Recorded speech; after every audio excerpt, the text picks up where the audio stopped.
seorang pemimpin itu harus punya vitalitas yang tinggi. Jangan menganggap umur tua itu tidak fit. Karena kalau umpamanya presiden itu gampang capek, gimana? Salah satu memimpin contoh. dirinya aja nggak bisa gitu bisa. kan, apalagi Itu. memimpin negara Apalagi gitu. memimpin negara. Karena kan dokter itu memegang sumpah. Iya, benar. Harus membuat catatan rekam itu. medik yang Rekam benar medik. ya. Hello guys, welcome to Win. Assalamualaikum warahmatullahi wabarakatuh. Welcome to Win.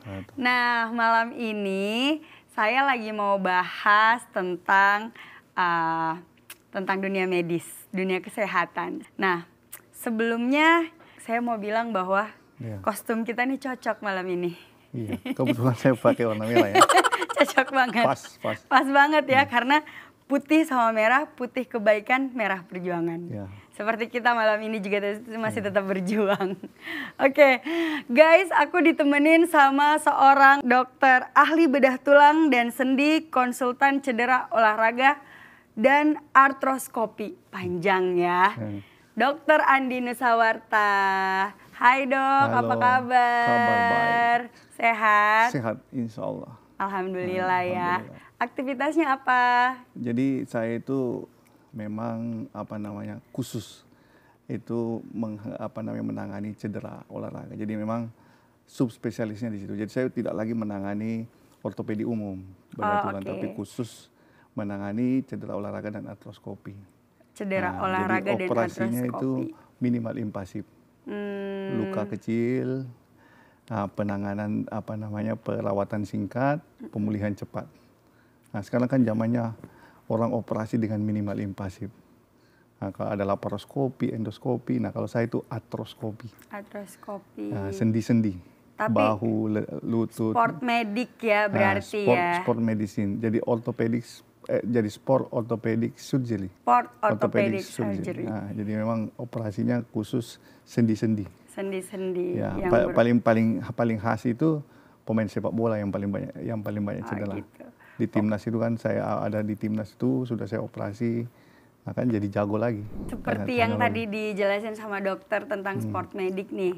Karena saya teringat nih bahwa Pak Ganjar nih sangat aktif banget berolahraga ya. Apalagi dengan umur yang sudah 55 tahun, beliau masih fit, masih aktif, kemudian istrinya juga masih masih rajin untuk berolahraga, masih kadang lari di 20 km, 20K.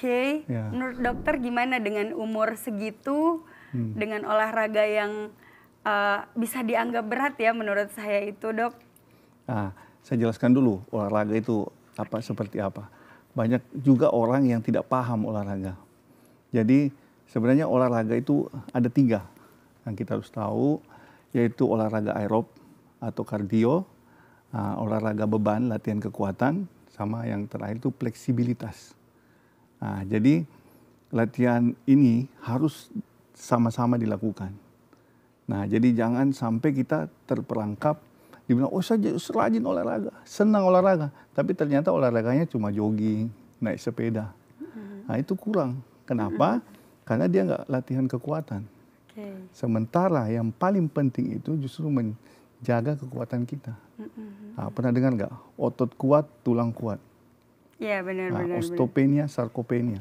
Nah, itu penting. Karena menjaga otot itu sangat penting untuk kelangsungan hidup. Itu yang paling penting. Jadi menyinggung tadi soal Pak Ganjar. Nah, Pak Ganjar memang suka olahraga. Nah, aktif banget olahraga. Jadi memang seorang pemimpin, nah itu menurut saya seorang pemimpin itu harus fit. Nah, karena dia menghadapi kesibukan yang luar biasa. Benar. Aktivitasnya banyak, apalagi di tengah masa campaign seperti ini ya. Ya, jadi memang seorang pemimpin itu harus punya vitalitas yang tinggi. Nah, salah satu yang membuat orang itu bisa menghadapi kesibukan itu harus fit. Harus fit, menjaga stamina. Gimana sih cara yang tepat untuk menjaga stamina, dok? Nah, yang paling dominan bisa membuat stamina bagus itu adalah olahraga. Makin bagus olahraga kita, makin bagus stamina kita. Berarti capres kita Pak Ganjar nih staminanya udah oke karena rajin banget berolahraga. Ya, saya sering menyampaikan itu karena menjadi seorang pemimpin itu sibuknya luar biasa. Benar. Ya, saya pernah melihat beberapa kesibukan, waduh sudah terjadwal. Nah, jadi jam tidurnya pun terjadwal, jam istirahatnya pun terjadwal. Jadi betul-betul harus staminanya fit. Kalau enggak fit ya pasti cepat capek. Seperti dengan beberapa video yang beredar nih tentang Pak Prabowo yang kecapean, kasihan banget. Maksudnya kayak dengan umur yang seperti itu, dengan kondisi stamina yang kurang fit, kayaknya rasanya kayak apa ya, harus menjaga stamina dengan baik gitu. Tapi harus kita sebagai catatan sebenarnya jangan menganggap umur tua itu tidak fit. Okay. Karena olahraga itu tidak mengenal umur. Justru berarti semakin tua juga kita tetap harus olahraga ya? Saya malah mewajibkan. Oh, oke. Jadi pernah dengar nggak hidup dimulai di usia 40? Pernah dengar? Kenapa kenapa? Karena disitulah banyak tantangan, mulai menua, ya toh, mulai sakit-sakit metabolik. Nah, jadi semua problem itu muncul di usia pertengahan seperti itu. Jadi kalau kita tidak rajin olahraga, tunggulah sakit itu akan datang menyerang kita. Tapi kalau kita rajin menjaga olahraga dengan baik, usia 70, 80 masih bisa nge-gym, masih bisa olahraga, itu menunjukkan bahwa stamina itu bila terjaga tidak kenal umur. Idealnya berapa banyak sih dok kita butuh olahraga, misalnya dalam seminggu berapa kali untuk khususnya ini kita berbicara capres ya. Ini kan semua rata-rata capres kita di atas 50 tahun. Jadi menurut dokter idealnya olahraganya berapa banyak? Target itu 150 menit per minggu cukup. 150 menit per minggu. Nah, jadi kalau kita mau rutin, itu saya sering kali mengajarkan bahwa selang-selingi jadi olahraga aerob, kardio, selingi dengan olahraga kekuatan, melatih otot. Nah, itu penting sekali. Karena banyak orang itu tidak paham olahraga. Nah, makanya banyak yang cedera juga. Karena dia pikir olahraga itu cuma kardio, aerob. Padahal justru ada yang lebih penting, yaitu melatih kekuatan. Ditanya lagi soal kekuatan, itu kan orang mau bodybuilding, membesarkan otot. Nah, salah paham lagi. Padahal kita latihan kekuatan itu untuk menguatkan, bukan untuk kita jadi bodybuilding seperti itu. Jadi banyak yang salah paham. Nah, karena ketika kita tidak melatih otot, nanti ujung-ujungnya KKN. KKN itu apa dong? Nah, kanan kiri nuntun. Kanan kiri nuntun, maksudnya jadi, jompo ya? Nah, jadi di kanan dituntun anaknya, di kiri dituntun cucunya.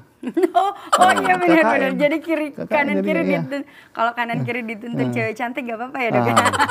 Itu biasanya tipikal orang sukses itu. Oh gitu, tipikal orang sukses. Kalau dokter yang tuntun kiri kanan enggak?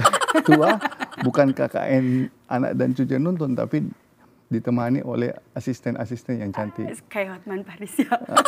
Mungkin salah satu contohnya. Tapi kiri kanan kan bukan rahasia umum dok, dia ditemenin perempuan-perempuan cantik di kiri kanan. Kelihatan di ini ya, di medsos ya. Nah, itu mungkin gambarannya seperti itu. Tapi saya agak-agak protes sebenarnya dengan Hotman itu, karena makin hari saya lihat dia makin bundar badannya. Oh gitu? Ya. Menurut dokter gimana itu? Maksudnya gimana? Karena lingkar perut itu harus di bawah 90, baru dikatakan sehat. Di bawah 90? Nah, lingkaran perut itu harus di bawah 90. Patokan umur dok? Nah, patokan umur justru tidak ada patokan umur. Nah, kapan kita menjaga olahraga, kapan kita fit, semakin tua kita itu bisa terlihat lebih mudah. Saya pernah bertemu dengan teman saya, kita tebak-tebakan umur. Saya tidak bisa menebak umurnya, dia juga tidak bisa menebak umur saya. Karena kenapa? Karena umurnya dia sebenarnya sudah tua, tapi karena dia terlihat fit, terlihat segar, saya nebaknya lebih mudah. Nah, dia juga begitu ke saya. Jadi saya bilang kita sama-sama nggak bisa menebak umur. Itu menandakan kita fit. Karena olahraga itu kan membuat kita segar dan terlihat muda. Dan memang itu ketika olahraga kita bagus, kondisi stamina kita bagus, fit, itu pasti akan terlihat dari fisik kita ya dok ya. Nah, dan saya sarankan untuk calon pemimpin nanti untuk selalu menjaga itu, menggelorakan itu olahraga. Kalau Pak Ganjar sih udah fit banget dok, kelihatan udah staminanya udah oke banget. Nah, Dokter, saya mau nanya nih dok tentang tes kesehatan calon presiden. Biasanya calon presiden yang paling penting diperiksa kesehatannya tuh apa aja dok? Jadi tes kesehatan itu selalu menyangkut fisik dan rohani.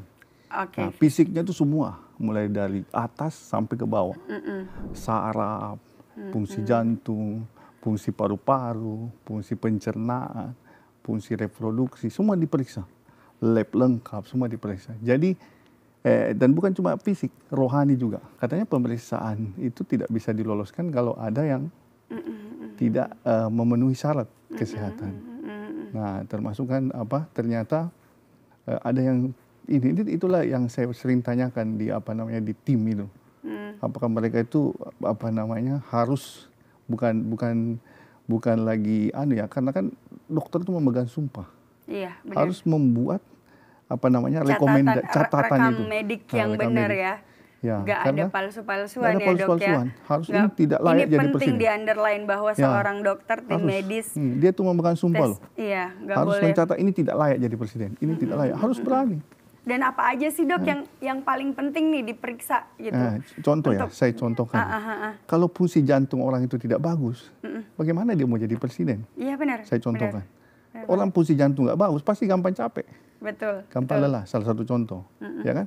Kalau dia memeriksa hasil pemeriksaan jantungnya nggak bagus, dia harus menyatakan tidak merekomendasikan, contoh ya. Iya. Nah, karena memang harus begitu ya dok ya. Karena kalau umpamanya presiden itu gampang capek, gimana? Orang itu jadwal itu memimpin negara aja, padat. Memimpin dirinya aja nggak bisa gitu kan, apalagi memimpin negara gitu. Memimpin negara. Nah itulah peran dari tim pemeriksa kesehatan karena timnya itu banyak loh. Ada lengkap semua, subspesialis ada. Subspesialis semua. Ya dok. Jadi bukan lagi spesialis, subspesialis semua ada. Nah, jadi semua yang sekecil apapun sakitnya pasti ketahuan. Karena saking lengkapnya itu pemeriksaan. Ya, makanya seringkali kita lihat syarat jadi presiden itu apa sih sebenarnya?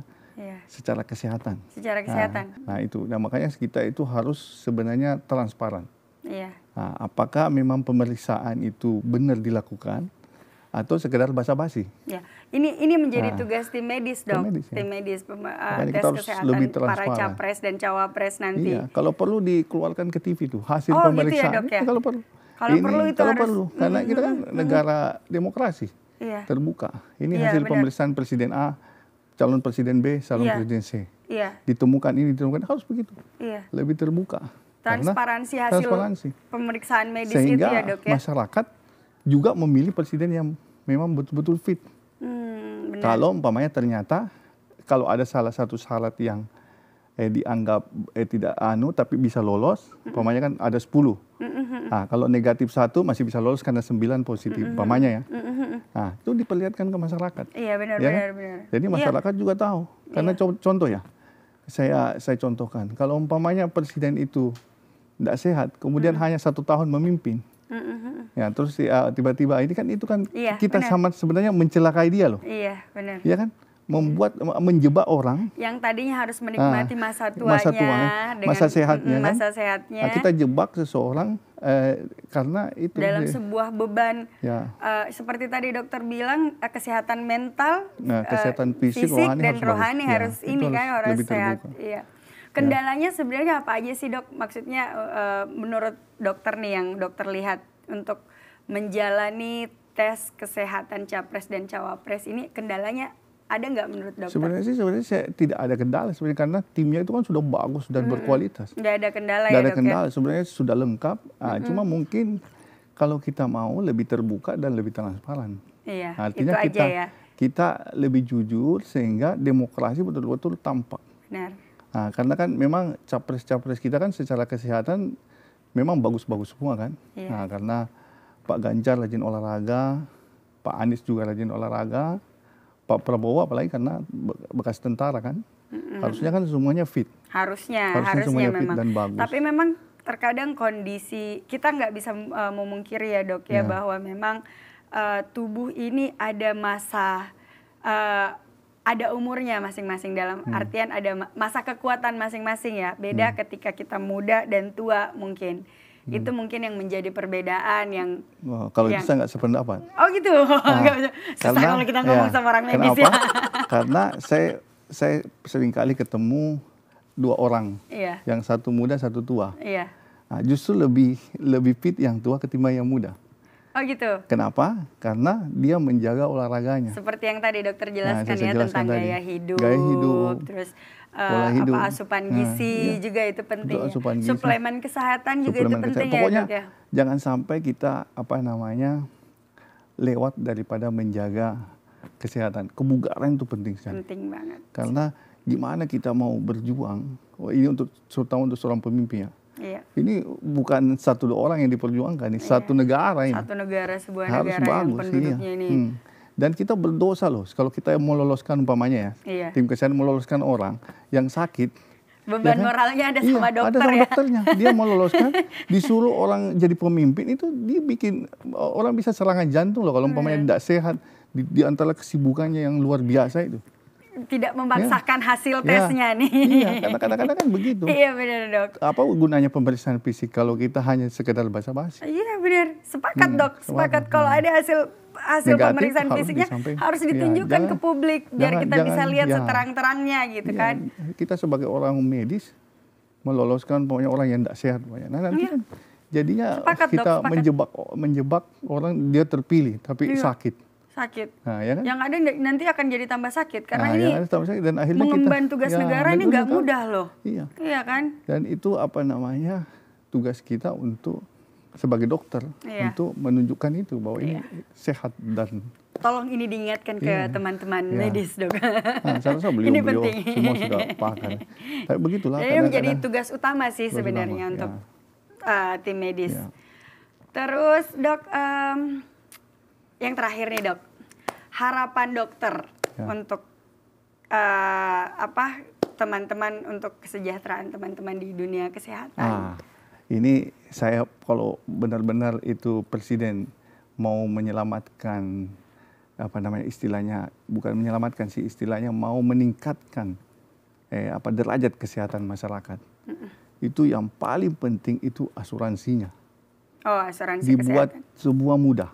Oh, ini untuk masyarakat ya, bukan untuk ininya dulu ya. Semua kalau ini secara umum ya. Bukan untuk tenaga medis ya, untuk secara umum ya. Secara umum, jadi kan semuanya kan jadi satu itu. Tenaga medis kan juga asuransi, masyarakat juga asuransi.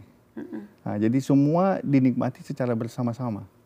Kalau asuransinya bagus. Asuransi kesehatan. Ketika saya sekolah di luar negeri, di sekolah itu saya senang sekali. Kenapa? Tidak ada orang susah berobat. Walau dia sekalipun orang tidak punya pekerjaan, karena semua sudah ditanggung oleh negara. Nah, jadi mereka itu dengan mudahnya memeriksakan kesehatannya. Kalau kita kan masih kesulitan, asuransi kita belum begitu betul-betul membuat masyarakat itu mendapatkan hak sehatnya secara utuh. Nah gitu. Itu harapan saya kalau presidennya jadi, siapapun orangnya untuk mempermudah kesehatan tadi, asuransi kesehatan tadi. Iya, karena memang kalau untuk Pak Ganjar sendiri kita memang udah memprogramkan 1 desa, 1 vaskes, 1 nakes. Itu dinilai tepat, dok. Mudah-mudahan semua itu nanti kalau siapapun yang jadi, semua itu betul-betul diwujudkan. Ini sih sebenarnya dilakukan untuk memudahkan akses kesehatan masyarakat, dok. Ada harapan-harapan lain lagi, dok, yang mau disampaikan? Nah itu satu cita-cita saya ingin sampaikan. Karena saya kan dunia olahraga ya. Saya itu memimpikan sampai saya sering ngobrol bilang, saya itu pengen sekali ada rumah sakit khusus atlet di Indonesia. Nah, jadi harapan saya kalau siapapun presidennya mewujudkan impian saya. Jadi atlet itu tidak lagi susah berobat. Benar. Ada rumah sakit khusus yang dibuat untuk atlet sudah menghandle mereka baik dari segi mulai dari check up-nya, pemeriksaannya sampai. Jadi betul-betul mereka itu dari awal sampai akhir betul-betul mereka itu terpantau kesehatannya. Jadi staminanya pun bagus. Habis turnamen, habis pertandingan, Kan itu orang semua capek, langsung masuk. Itu juga termasuk dalam salah satu bentuk kesejahteraan untuk para atlet juga sih. Iya. Mereka itu berjuang untuk Indonesia loh. Iya dong. Dan memang itu kita coba harus lihat menghargai, mengapresiasi. Qatar.